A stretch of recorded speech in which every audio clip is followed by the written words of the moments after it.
नमस्कार, मैं डॉक्टर आशाराम भार्गव। आज हम सच्चिदानंद हीरानंद वात्स्यायन अज्ञेय की गैंग्रीन कहानी की तात्विक समीक्षा करेंगे। भाग 1 में हमने इस कहानी के कथानक, विषय वस्तु और विशेषताओं की चर्चा की थी। इस भाग 2 में हम इस कहानी के पात्र, संवाद, भाषा, देश काल परिस्थिति और उद्देश्य की चर्चा करेंगे।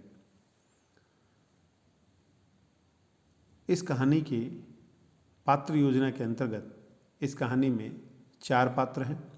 मालती, जो लेखक की बहन है, दूर के रिश्ते की। महेश्वर, जो मालती के पति हैं, डॉक्टर हैं। टीटी, जो मालती और महेश्वर का बेटा है। और लेखक, जो स्वयं कहानी के एक पात्र है।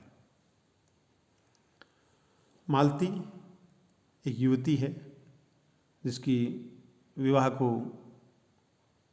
थोड़ा ही समय हुआ है और यह एक बच्चे की माँ है।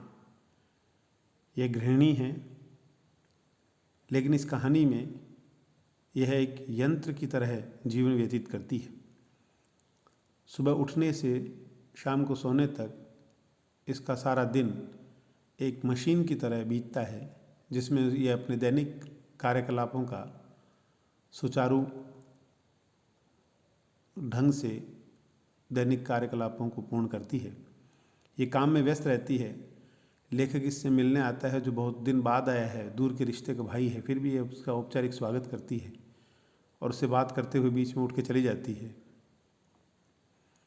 जब लेखक से बात करती है तो बीच में काफ़ी देर तक चुप हो जाती है। ये कम बोलने वाली है, जबकि विवाह से पूर्व ये बहुत बोलती थी। लेकिन विवाह के बाद इसके स्वभाव में ऐसा परिवर्तन आता है कि ये कम बोलने लगती है। इसकी चंचलता समाप्त हो जाती है। यह ममत्व से रहित हो रही है। इसका वात्सल्य सूख रहा है। ममत्व से रहित होने का तात्पर्य यह है कि इसका बेटा रोता रहता है, टीटी, फिर भी ये कहती है कि चिड़चिड़ा हो गया, इसको रोने की आदत पड़ गई है। वह चारपाई से गिर जाता है, तब भी उसे सामान्य घटना मानते हुए कहती है तो यूँ गिरता रहता है। मालती में यह स्वभावगत परिवर्तन उसके विवाह के बाद आया है। वह इस पहाड़ी क्षेत्र में जाकर रहती है और वह एकाकी और उबाऊपन से उसकी ज़िंदगी बोझिल हो चुकी है। लेखक याद करता है कि बचपन में मालती को आम का शौक़ था, लेकिन अब नहीं रह गया है। वह और लेखक दोनों स्कूल से भागकर आम तोड़ने जाते थे। उसका लेखक से सख्य भाव है। बचपन में उसे पढ़ाई पसंद नहीं थी, लेकिन अब अखबार के टुकड़े के लिए तरसती है। उसका पति महेश्वर अखबार में आम बांध कर लाता है और उस अखबार के टुकड़े को पढ़ने लगती है, तो पढ़ने के लिए वो तरसती है। पति के बाद खाना खाती है। पति परायण है। पति 2:30 बजे आते हैं, तो 2:30 बजे के बाद ही वह खाना बनाकर 3 बजे के आसपास खाना खाती है। और बचपन में उद्दत थी, चंचल थी, लेकिन अब सीधी और शांत हो चुकी है। लेखक बताते हैं कि बचपन में वह और लेखक दोनों मिलकर स्कूल से निकलकर या भागकर आम तोड़ते थे। जब उसके पिता ने एक बार उसे किताब पढ़ने को दी थी और कहा था इसे जल्द ही पढ़कर समाप्त करना है, तो ये इसके पेज फाड़ देती है। इस प्रकार वह बचपन में उद्दत थी, चंचल थी, लेकिन अब सीधी और शांत हो चुकी है। वह पति का इंतजार करती रहती है। वह निर्विकार है और कामकाज में व्यस्त रहती है। उसे डॉक्टरी नापसंद है। उसके पति जब जिक्र करते हैं कि गैंग्रीन के रोग के कारण, गैंग्रीन जो कांटा चुभने के कारण एक रोग होता है, जिसके कारण पैर काटना पड़ेगा, तो उसे यह बात कतई पसंद नहीं आती और वह कहती है ये क्या डॉक्टरी हुई भला, कांटा चुभने से किसी का पैर काट दिया जाए। आपको तो अपना काम पूरा करना है। उसकी ज़िंदगी गैंग्रीन की तरह हो चुकी है। जिस प्रकार कांटा चुभने के बाद धीरे धीरे सालते अंदर अंदर घुटता रहता है, उसी प्रकार मालती का जीवन गैंग्रीन की तरह हो गया है, जो अंदर ही अंदर उसे दम घुटू जा रहा है। वह घुटन की ज़िंदगी बिता रही है। इस कहानी के दूसरे महत्वपूर्ण पात्र महेश्वर हैं, जो डॉक्टर हैं। वो मालती के पति हैं। वे भी एकाकी हैं। उनका जीवन भी निर्दिष्ट ढर्रे पर चल रहा है। लेखक ने लिखा है कि नित्य वही काम, उसी तरह के मरीज, वही हिदायतें, वही नुस्खे, वही दवाइयाँ। ये पहाड़ी क्षेत्र है। यहाँ पर बहुत कम लोग इलाज के लिए अस्पताल आते हैं, फिर भी लेखक कहते हैं कि महेश्वर जो डॉक्टर है वो वहाँ काम कर रहे हैं। वो उकताए हुए हैं, इस कारण फुर्सत के समय सुस्त रहते हैं और लापरवाह व्यक्ति हैं महेश्वर। लापरवाह, उन्हें भी अपने पुत्र की इतनी चिंता नहीं है। उनकी भी दिनचर्या एक सी ही है। मालती काम करती रहती है, अपने समय पर सो जाते हैं। लेखक ने लिखा है कि फुर्सत के समय में सुस्त रहते हैं। इस कहानी के अंत में लेखक ने लिखा भी है कि इन दोनों के यौवन को यह उदासी घुन की तरह खा रही है।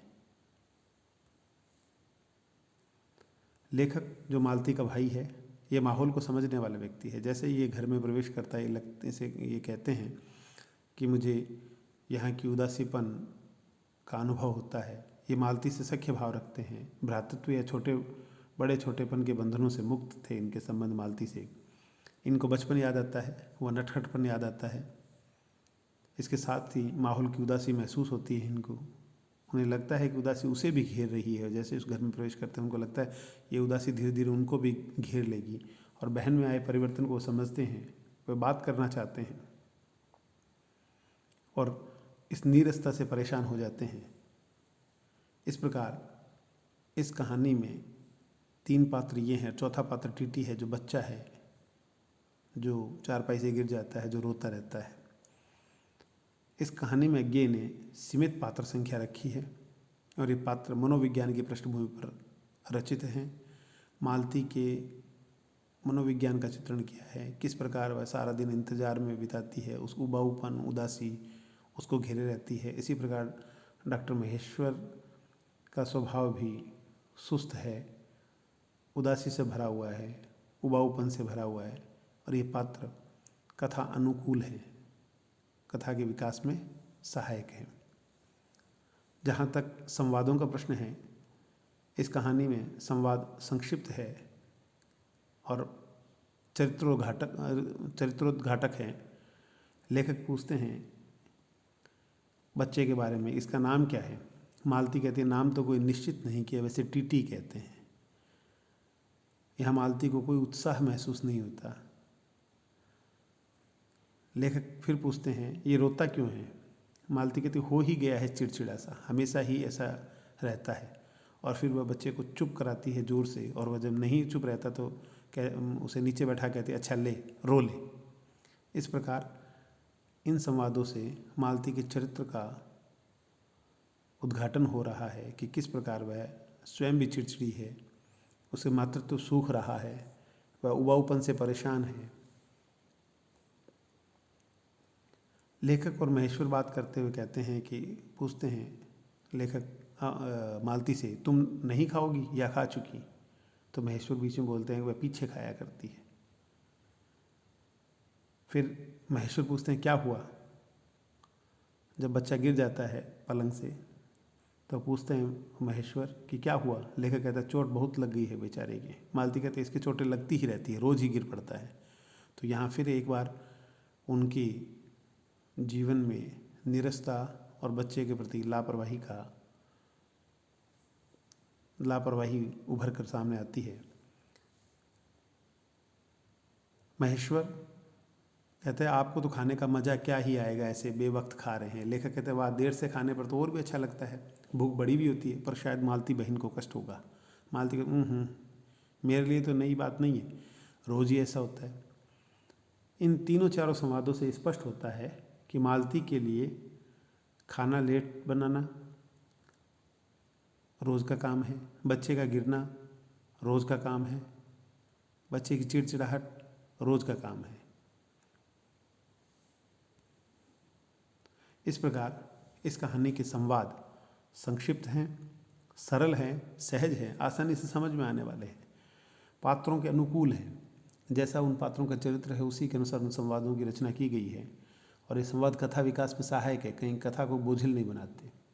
रोचक संवाद है, कहीं कहीं चुप्पी का भी प्रयोग किया गया है। मनोविश्लेषण परक संवाद है, हर एक के संवाद से उनके चरित्र का उद्घाटन होता है, उनके मन का विश्लेषण होता है। इसके साथ साथ इन संवादों में नाटकीयता भी है। भाषा शैली, भाषा शैली में लेखक अज्ञेय का कवि व्यक्तित्व भी सामने आता है। उन्होंने किस प्रकार परिस्थिति का चित्रण किया है, किस प्रकार उस परिवेश को सामने प्रकट लाते हैं। कहानी की शुरुआत इस वाक्य से होती है कि दोपहर में उस शून्य आंगन में पैर रखते ही मुझे ऐसा जान पड़ा मानो उस पर किसी शाप की छाया मंडरा रही हो। उसके वातावरण में कुछ ऐसा अकथ्य, अस्पृश्य, किंतु फिर भी बोझिल और प्रकंपमय और घना सा फैल रहा था। इस प्रकार इस भाषा में जहाँ एक तरफ उनका कवि व्यक्तित्व सामने आ रहा है, वहीं दूसरी तरफ संस्कृतनिष्ठ शब्दावली भी स्पष्ट हो रही है।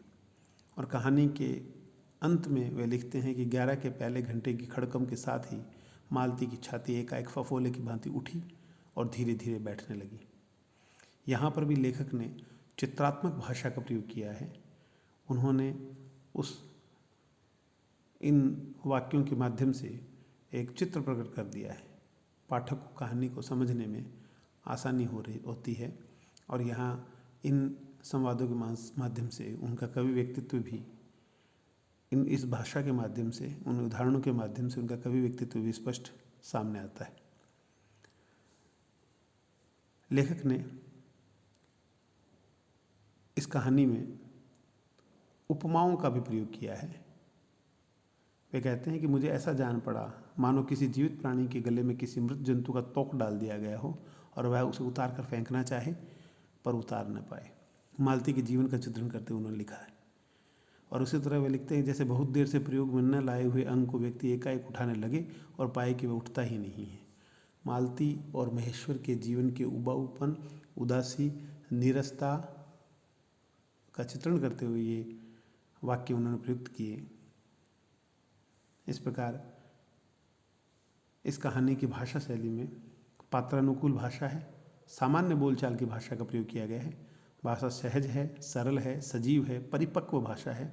और लेखक ने इस कहानी में आत्मकथात्मक शैली का प्रयोग किया है, जिसमें स्वयं संस्मरण के रूप में उन्होंने इसका चित्रण किया है, किस प्रकार वे स्वयं वहाँ कहानी का हिस्सा बनते हैं। और भाषा में उनका कवि व्यक्तित्व भी सामने प्रकट होता है। जहाँ तक देश, काल और वातावरण का प्रश्न है, इस कहानी में पहाड़ी परिवेश का चित्रण किया गया है कि किस प्रकार लेखक पहाड़ी पर चढ़कर बड़ी मुश्किल से वहाँ पहुँच पाते हैं और सामान लाने के लिए पीछे उनके एक व्यक्ति आ रहा है। उसी प्रकार महेश्वर जो हैं वो भी नीचे जो अस्पताल है उनका, वो पहाड़ी से थोड़ा नीचे है। इस कहानी में बोझिलता भरे परिवेश का चित्रण है, प्रकृति चित्रण है। लेखक जहाँ मौका पाते हैं वहाँ अपने कवि व्यक्तित्व की छाप छोड़ते हैं। चीड़ के पेड़ों, चांदनी रात का चित्रण किया उन्होंने। सरकारी क्वार्टर की उदासीनता का चित्रण करते हुए रात में उसी सरकारी क्वार्टर में चांदनी की चमक का भी चित्रण करते हैं। इस कहानी में लेखक मालती, महेश्वर आदि में बार बार चुप्पी और उस चुप्पी के बाद माध्यम से बहुत कुछ कहने की बात लेखक ने चित्रित की है। इसी तरह लेखक लिखते हैं कि उदासी यौवन को घुन की तरह लग गई है, वे उसे पहचानते ही नहीं, उसी की परिधि में घिरे जा रहे हैं। इस प्रकार इस कहानी का वातावरण एक उदासीपन, उबाऊपन, नीरसता से भरा हुआ चित्रित किया गया है। जहाँ व्यक्ति अखबार के लिए तरसता है, उस स्त्री के स्वभाव में आए परिवर्तन का चित्रण किया गया है, जो घड़ी के घंटे गिनकर अपने समय को व्यतीत करते हैं। इस कहानी का उद्देश्य मनोविश्लेषण है। दूसरी तरफ स्त्री और एक पत्नी की मनोदशा का चित्रण किया गया है। स्त्री, पत्नी और ममता, एक तरफ वह स्त्री है, दूसरी तरफ वह पत्नी के दायित्वों को पूर्ण करती है और ममत्व उसमें सूख रहा है बनाम उमंग। इनके साथ साथ उसके जीवन में समाप्त होती उमंग का चित्रण किया गया है। नारी के यांत्रिक वैवाहिक जीवन का चित्रण किया है लेखक ने। उसके उबाऊपन, सीमित घरेलू परिवेश का चित्रण किया गया है। इस प्रकार इस कहानी का मूल उद्देश्य मनोविश्लेषण है। एक स्त्री के मनोदशाओं का चित्रण है, उसकी ममता, उसके पत्नी भाव और उसके स्त्रीत्व के साथ साथ उसके उमंगों में आई कमी, विवाह के बाद उसके स्वभाव में आए परिवर्तन का चित्रण किया गया है। इस प्रकार हम देखते हैं कि अज्ञेय की यह कहानी गैंग्रीन एक महत्वपूर्ण कहानी है जो मनोविश्लेषणवादी धरातल पर रचित की गई कहानी है, जिसमें लेखक ने पात्र, संवाद, भाषा, देश काल, उद्देश्य आदि के आधार पर एक श्रेष्ठ कहानी की रचना की है। धन्यवाद।